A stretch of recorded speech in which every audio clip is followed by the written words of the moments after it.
Hi guys, অনেকদিন পর তরকারি রান্না করতেছি। আমার ওয়াইফ অসুস্থ, কচুর মুখী রান্না করতেছি। কচুর মুখের রেসিপিটা কেমন হয় অবশ্যই আপনারা জানাবেন। আগে পরিমাণ অনুযায়ী তেলটা একটু গরম কইরা কড়াইয়ে একটু হিট কইরা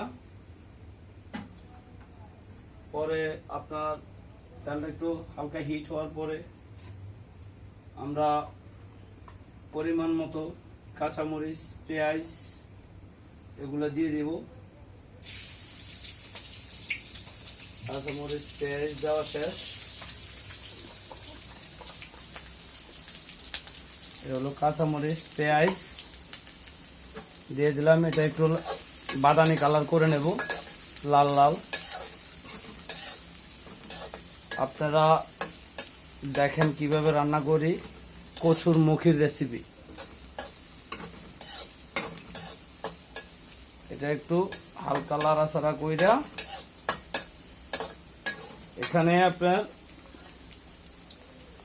পেঁয়াজ মরিচের সাথে আপনার একটু কচুর মুখে যেহেতু একটু রসুন বাটাটা একটু বেশি করে দিবেন। আমি আমার পরিমাণ অনুযায়ী দিয়ে দিছি।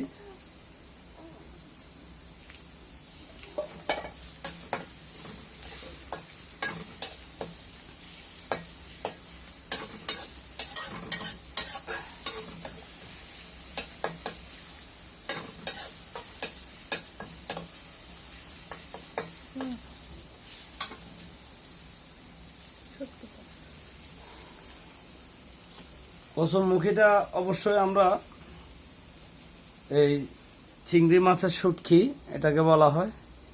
চিংড়ি মাছের শুটকিটা দিয়ে দিচ্ছি।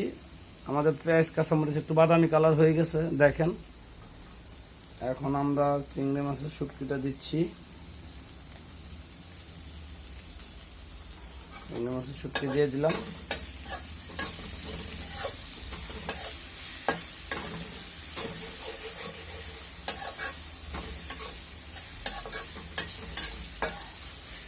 এখন এখানে পরিমাণ অনুযায়ী একটু হলদি, মরিচ, লবণ দেব পরিমাণ অনুযায়ী। আমার পরিমাণ অনুযায়ী আমি একটু লবণ দিয়ে দিলাম।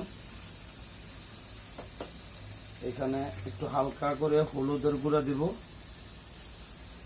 একটু হালকা করে একটু হলুদের গুঁড়া দিলাম। এটা একটু মরিচের গুঁড়া, মরিচ অবশ্য লাগে না, তারপরে একটু দিচ্ছি কারণ যেহেতু আমরা জাল খাই, একটু মরিচের গুঁড়া দিচ্ছি।